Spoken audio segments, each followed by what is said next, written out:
All right, this is Todd Atkins, and I'm back with Miguel Iterati, and it's actually the second show we're going to do this day. So if you see us wearing the same clothes, that's why. So we're doing two shows today, but we're going to hit these, controversial decisions in the UFC, especially on the, aftermath of Kai Kara-France and Amir Albazi, which most people felt Kara-France won the fight. So today we're going to talk to Miguel about, some of these judges' decisions and why the UFC avoids a lot of the culpability, which I find kind of ironic or strange. So, and as always, before we start, check out Live to Fight Design. They're a sponsor, and if you use the promo code Todd Atkins, you can get $20 off your order. This is for fighter banners and gym banners. Anyone's interested in that, you can find me on Instagram at Live to Fight Design. Now, Miguel, I kind of want to talk to you about, maybe get your thoughts on some of these, and the ones that I really wanted to focus on that we talked about offline. This latest one, obviously, Kara-France and Albazi. Then Pimblett, Gordon, and O'Malley, Jan. I really felt like those three fights were all to the UFC's benefit to some extent. One could argue that maybe, Kara-France just fought for the title not that long ago. I was at the show in Dallas where he lost to Moreno. So maybe they could push this other guy up. They got a show coming up in Abu Dhabi. You could argue that all three of those fights, the wrong decision was in the UFC's benefit. So kind of want to get your thoughts on some of this. We can focus on those three fights. The problem is much wider than that. Yeah. And no one trusts the judges, in boxing, we've got a recent example of something similar with Devin Haney and Vasyl Lomachenko. Mm-hmm. There's a good portion of the people that think Lomachenko won and actually picked it up in the championship rounds. Most people agree, obviously, that Lomachenko had his best round in the 10th, and you have one of the judges give the 10th to Haney. So this happens in both sports, and I think it's, the symptom of having a broken system, this commission system around for so long, it's deviated into a million different things. The judges, they want to be judges because they get to see the fights. At the end of the day, if you're, let's just concentrate on Vegas. If you're a Vegas judge, you're almost a celebrity. Some of them, the refs somehow fall into account for this too, because the refs and the judges are not chosen by the UFC. They're chosen by the boxing commission. So you've got Dana in the past coming out and saying, I hate this ref. I don't want this ref. And getting that job done. The refs never appeared again. But don't discount that there could be a little bit of a pissing contest with the boxing commission. Nobody likes to just be told what to do. They have to keep up the facade. So they might say, you can affect what refs do you want, but we're going to decide the ring judges. But whatever's going on there, none of the parties are interested in saying what makes the judge qualified to judge. Is he a good judge? Is he a bad judge? What's the record judging? What's the knowledge of martial arts? Those are the questions no one's answering. And that's part of the problem. People become judges by a buddy system. They know somebody. Or they have to go through an amazing procedure of working amateur fights, for a certain extent in the state and things, and maintaining a license, sometimes over years, before you can get to the big time and do something like UFC. But, the thing that irritates me, well, first I want to talk about this because this is something I think important for fans to think about. A lot of times fans think a robbery has to be lopsided, but I disagree. The best time to rob someone is in a fight that's kind of close. That's when you can rob the rightful winner. And no one, especially in MMA, it's a weird thing. They'll almost defend the wrong decision. A lot of fans will defend it, A lopsided fight is when you don't want to rob someone. It's too obvious, and a lot of people question what you're doing. The close fight is the best time to rip somebody off, but the thing that really irritates me is the UFC has no culpability in this. It's always, you need to look at the judges, the judges, the judges. The UFC keeps bringing these people back. and I don't believe they don't have the power to remove some of these judges that aren't effective.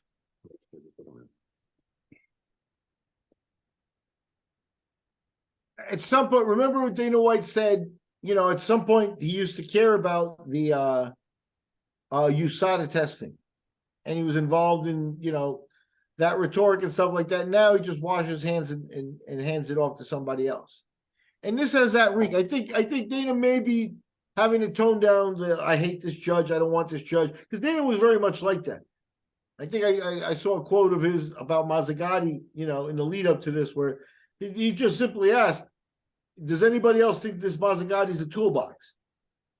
Yeah. So how do you go from that tone to like he's now? Yeah, he's a billionaire. He's been doing it for 20 years. It's hard to get yourself up every single time, and he's given up this fight. I think the commissions have lulled him to sleep. And I think, in terms of recently, he's gotten something out of them because he got all the approval and all the junk they needed for slap fight, even though probably a lot of people were advising against it. And the commission probably should have decided no, and I'll pass on that as a sport. And he got that done. So there's a lot of back and forth and stuff there under a table, and a 20-year relationship between UFC and Dana and certain boxing commissions, including the powerful Nevada Commission. So yeah, maybe one of the chairmen in the past sat him down and said, "Dana, man, we'll work with you, man, but please lay off the judges." Who knows? I think you're right to notice the change in his tone, but I think it's just a corrupt system. So who knows how it's branched out over the years? Maybe I think it does come down to Dana not giving a shit anymore. But some of those decisions are to their benefit. Don't you agree? Yeah, but I think that happens. Look, if you look up Floyd Mayweather's boxing career, the referee for his first professional fight was the referee for his last professional fight. So especially once you've gotten to the level of you're on the bigger shows, if you're working, that's what happens with the commissions. If you get the system and you're there and they put you on, hey, you get a world title fight, hey, you're going to be on TV as a judge or whatever. Hey, those are all little feathers in the guys' caps, because there are a lot of guys that are sentenced to working, the YMCA fights. Try doing 12 6-rounders in the YMCA every weekend for a bunch of time, cutting your teeth on the sport. So once you get that jump, you want to stay there, and everything's got a buzz. They know you know who the UFC wants, and those are all suddenly. It doesn't require somebody going up and be like, "All right, just so you know, the UFC prefer O'Malley to win this one." For them to have a tune, a little bit of a hand on the pulse of what's going on there, and then things, psychologically, what happens there is, so O'Malley wins, he's a big draw, O'Malley gets a title shot, I might be one of the judges on that title shot. And those judges, to my understanding, aside from the pay from the boxing commission, which is minimal, they might get an envelope for some of the big fights. And that's what it revolves around. A little pecking order around the judges and things like that. But again, so Adelaide Byrd, a terrible boxing judge, nothing could be a worse idea than to just say, go do MMA also, if you care anything about the sports, both of them. But that's what they did. And in none of this, I assure you, in none of this did she sit down, and she's sitting there in the VCR and she's like, all right, which one's Hoist? It's not like she sat down and studied anything from the early days, nothing to understand anything of what she's going to go do. And that's ultimately whatever governs the boxing commission's responsibility. But they govern themselves the way they do now, and they take for granted that a judge can do one sport or another interchangeably. So it's a broken system. Adelaide Byrd got to be one of the first judges from boxing to do MMA because she's so been around for a long time and decorated or whatever in boxing, even though everyone knew in boxing she was terrible. And that she's married to a referee. And that's the only reason that's the only qualification for that job. Yeah. So, yeah, you're dealing with a cesspool that's been festering. So, yeah, I'm not surprised that, problems pop up because, yeah, all they care about at the boxing commission level is getting through shows without problems like this. Every one of them, they can just check off, no problems, no press conferences, no nothing, no, motions we got to carry to another meeting. All they want is business as usual. Now, I want you to tell people about your parlay buster theory. Yeah. Okay. Now, this is a situation where let's look at the Cara France fight. Cara France was a minus 550 favorite.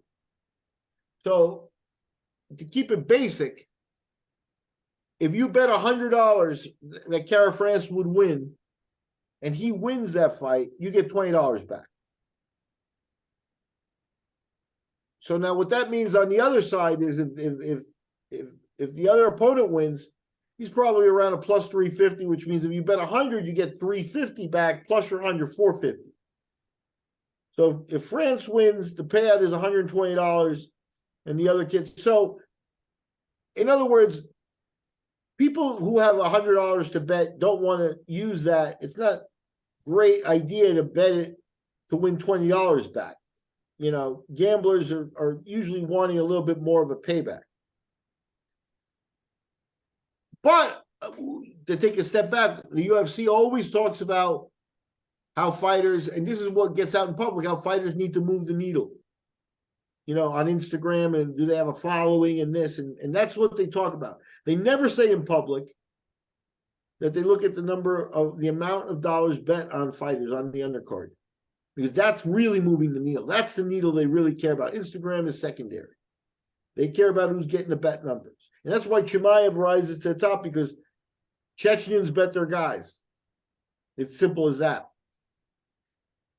And the guy's good, but this aspect of that's a number that they don't look at. So now that makes the gambling community like part of this community, right? And that, gamblers and the kind of big money have always been a problem around the sports, boxing too. So this is what happens is you have a bet like Cara France, and I put together something on that day of like, say, Miami is going to win an NBA, and Miami. I find a couple big favorites and mix it in with my hunch that Miami is going to win. But if I can tie together 5 or 6 bets, 5 bets that are all going to pay back like $120 to 100, if I tie together all 5, I do get a bigger payback. I do get almost equal money back. So a lot of people choose to use a bet like Cara France. Sure bet is, minus 550 in the UFC is as close to a sure bet as you're going to get. And you put that in there, and Miami wins on that parlay, you're happy. Everybody else wins, and that parlay you needed to cash in was for Cara France to just do what he was supposed to do, which is win. And it doesn't happen.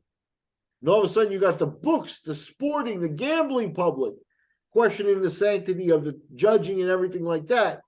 And that's the number they look at.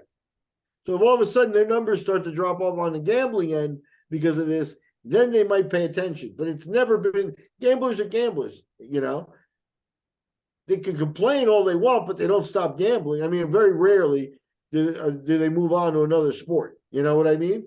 Guys are set in their ways, but that's the number one number that the UFC looks at. When they talk about moving the needle, they might be saying Instagram, but they're saying what's the amount in the house per fighter for every UFC fight. Now, I want to ask you, like in boxing, there seems to be more people willing to say this is wrong. In the UFC, fans still defend these decisions, and And it seems like they have a mentality that they want to defend the UFC at all costs. It's Yeah, I wouldn't no rule out that those. corruption in our sport. It's the judges are just dumb. You know. Yeah, yeah. I feel like that you cannot rule out that they're UFC employees or some type of sentiment. When they can fake a concert for 20 minutes in the Super Bowl, and then you got 5,000 people enjoying a concert there all of a sudden, and so you can do anything. You can have a few people making internet posts all day. Have a couple of different sign-ons, a little Rolodex and whatever, and stuff like that. Are they capable of that? I think they are. But hold on one second. I'm gonna make you edit. Hold on one second. Yeah.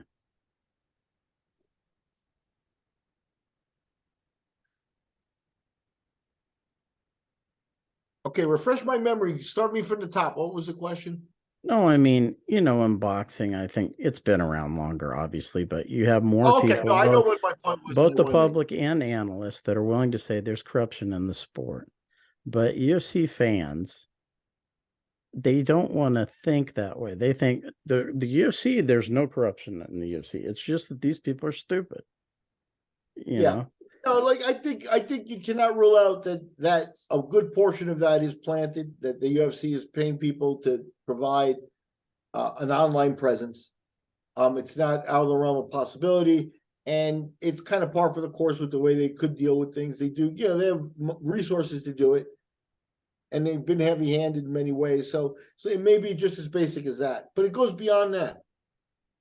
You mentioned the announcers in boxing. They'll say, "Oh, these judges are horrible," because the UFC has a lot more control over Rogan and the team that they put announcing than anybody in boxing. And so once you taking out some of that, like Rogan's made hundreds of millions of dollars off of that gig. Mm-hmm. So you don't want to lose that gig. He likes it too. It's the gig of a lifetime. You don't want to lose it. So if they tell him, hey, X and X, don't say this, he steers the conversation. He's a professional. They steer it the way they want. And there's a guy speaking to him in their ear if they go off subject or whatever. And sometimes I've heard Dana in one of his many millions of presentations out there. He said in the early days, especially even at the Apex, so not so long ago, it was still this, that he would sit and he had like phone calls and the ability to reach like his production people. Like if he didn't like something and it had to get done, he reached whoever it was who would do it and they would take care of it. Very hands-on stuff, right? Mm-hmm. So the announcers are not a good judge. The announcer prevented in UFC from doing with some of the boxing, so that helps some of the rhetoric. But here's the worst part of it. In boxing, even the boxers, the trainers, the entourages, they'll all tell you boxing is a crooked sport. You see when they circle the wagons, like, I ain't signing with that promoter. They fight amongst each other because they don't trust each other. But they'll tell you stories. It's a trust no one. It's a dirty sport. But you've got the boxers saying it. You've got the trainers saying it. Once again, like the announcers, the UFC controls that. So you don't have any of the fighters. Like Jared Gordon kind of said about as much as you can say. I know deep inside that he's a New Yorker and that he had more to say. That's my feeling. I don't want to get Jared in trouble. But Jared said, hey, move on. And that's been the company line every time it happens. It's happened enough that the fighters have a line now that they can all give so that they can avoid the trouble. Some of them that might be, like Peter Yan was actually a little more boisterous and stuff like that. And you see that big push Peter's getting. So did he shoot himself in the foot? Yeah, that's an ironic. Yeah, I think Miguel's he's being funny there. Yeah. Thank you. Yeah. Yeah, I mean, I just feel like there's the UFC needs to have more culpability. And like I said, especially if Albazi gets a big fighting on this Abu Dhabi card, it's gonna look real suspicious. You got to do what you got to do. I think more important is Cara Francis' next fight, because they didn't really exactly take care of Jared Gordon after one debacle or the other. Maybe Jared doesn't have enough topside for them to really care. So it's all very complicated. But I would look at Cara Francis' next fight, because he should be given an opportunity as if he won. Yep. And I don't care if the other kid appears on the, I'm not saying, he got the win, put him on a show, but then if he can't hold up, then he'll probably lose his next fight anyway. If he really didn't belong there, that process of stepping up will weed some of that out. And that's what the UFC is going to have to count on. And again, if Dana's agreed to not badmouth the judges and just be like, it is what it is, they all suck or whatever, that's the line that you get across the board now in general. What I don't hear is anybody looking for some type of resolution or, floating ideas to fix this or anything like that. Yeah. I want to hit on one more thing before we go, and that is, I sent you this statistic of the UFC doing a lot more Apex shows. You've been behind the scenes, TV and all that, putting together shows. What's your theory on this, for fans that are asking why are there so many of these Apex shows?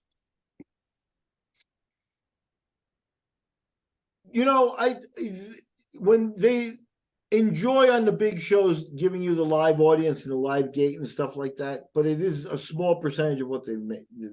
I'm sure that the shows are more cost effective running the same venue. Do they even have to take the cage down? Because anybody else in another building, you got to take your thing, walk out, and this, that, or the other stuff. So logistically and monetarily, it's a no-brainer if you have a building. It also gives them the power to be like, all right, we'll put slap fighting in there or whatever. And I think they probably also figured out that, if they did every one of those, even at a 5,000 seat arena, they would start to not have sellouts. And that's not good for them either, oversaturation of the product. So I think it helps them with that. It helps them stay a TV only product or they view it instead of viewing it live. And that's their best bet. And that's how they make the most money. By saving on the show, by not having to pay a guy $100 to take the cage down, that's $100 more in their pocket. And, that lawsuit on salaries and stuff has now been going on almost a decade. It was initiated in 2014. And they've still been holding that off and stuff like that. Every month that goes by that doesn't move forward or get taken action on, at least looked at. Let's say the UFC is destined to lose. Every month that goes by is another month that the UFC is stuffing their pockets. So that's why the status quo helps them. The boxing commissions too are cheap. The solution is, training, and institute a system that wasn't made in the 50s, upgrade every commission with computers and, get them out of receiving faxes and crap like this, but nobody's spearheading anything like that. They'd rather have because somebody'd have to pay for it. Probably, the UFC might get charged more in their promoter license. That's how they could pay for it. Or they could actually fine McGregor 10% of his fee and pay for it all. But that's how they generate money. That type of nonsensical little activities, they give them, the facade that they're doing their jobs. So everybody wants to just stay exactly like it is. The commissioners aren't governing anything. When was the last time the commissioner actually said, no, I don't think that fighter's qualified to fight with this fighter? Like they probably should have with Mayweather and McGregor, for example, or Paul and Anderson, even though Paul won. So then Paul's got a greater argument to get a license that he's not qualified for in the future because he got away with it the first time. I don't see a commission that's actually doing what their job is. I mean, I could see the UFC building like their own hotel type facility and just doing everything there. You got the gym there already. Mhm. Fighters can eat there. You got the Apex. If they had a little hotel or whatever for them to stay at, Would be right next door. they wouldn't need I'm to sure. leave the campus. Yeah, they wouldn't need to leave the campus. I don't know. Where's the house where they filmed the reality show? Is it on there Yeah, in that yeah, neighborhood? yeah. And here's the other question though is that I know it's new owners, but I don't think that Dana's going to be unwelcome at the station casinos. How far is the station casino from there, or one of them anyway? Because that's all you need is one of those big old buildings there, and you've got all that taken care of. And construction can be pretty pricey, Yeah. So that building they built, the Apex, is a work of art in terms of like state of the art. It's new and things like that. And but I think it's a line item. That's not, let's do an extra fight on the show. And oh, that's going to cost, that's a lot. That's a lot of money that went into that. And they didn't spare expense. It doesn't look like. So that's a one-time endeavor, and they've already probably made their money back on it. So that's how those things work. Yeah, but what I mean is like for instance, I went to the show in Dallas. That the hotel was not cheap. That hotel was full.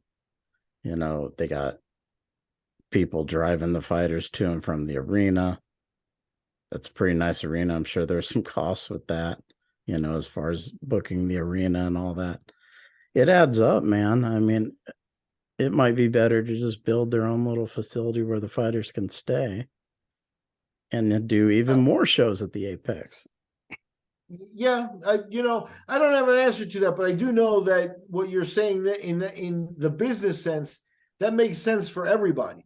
For the NFL, for NBA, why not? Why doesn't Madison Square Garden have a suite area or dorm area where the teams could just come stay there, and that way everybody saves on hotel and stuff like that. But I think at some point, you know, you got to have the athlete's peace of mind in mind, and that might be too much, especially in the NBA and stuff. But in a fighting thing, it may have something to do with that. They can't have a all-purpose building everywhere. So some people in Dallas, they're going to go back and forth. This, that, in Vegas, could they add to that? But I think in Vegas, they're already taken care of. They don't pay for rooms at the station casinos. Right. But what I'm saying is like the MGM is basically that. They stay at the MGM, they walk down and fight at the MGM. It's It's the convenient. same We thing. had that when we did shows at the Trump Taj Mahal. We had that. Yeah. Everybody ate there, stayed there, and everything. We had to take a bus to get the blood tests. Yeah. So in theory, they could do that all. Yeah, yeah. And again, like I said, if they do, it's more money in their pocket because they're not spreading that out. They're not be like, all right, here's that bonus of everything we saved on the bottom line. Here's your percentage to everybody, who was on the card. That ain't happening.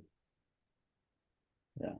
It's an interesting thing. I think probably the Apex is a better place to produce television too than going to It some was venue. made for that. Yeah. It was made for that. That's where I said they spared no expense. They made it for that. They made it to fill their needs and Dana's needs. Like Dana's got his perch. It's like here from here I can reach production here, and yeah, that's his building. Yeah. So Yeah. It makes sense. and Well, it allows them to host. Put out a sandwich spread. And you got happy judges. Sometimes that's simple. yeah. They'll still mess the fights up though. Yeah. Oh yeah, but that doesn't Or matter. are they? Yeah. Well, Miguel, as always, appreciate your time and everybody check out MMA Collector 74. Check the last episode. Miguel's updated the last two, pretty much the same things you can check out there, but check out MMA Collector 74. Be sure to subscribe if you like what Miguel does here, which I know a lot of people do. I've seen some real good feedback on the underground and stuff. I know some guys are a little disappointed you're gone from Lights Out, they were telling me, but you know, they love what you're doing though. So Well, I hope it gets you hits. I'm glad they're out there. You can thank them for me, whoever they are, because yeah. yeah, I don't know. I don't know how much longer I can keep doing this shit. So, but yeah, all right. Just let me know when you're ready with that. Yeah, and for everybody as always who appreciates these episodes, just be sure to, subscribe, check out, share with people, whatever. And until next time, take care.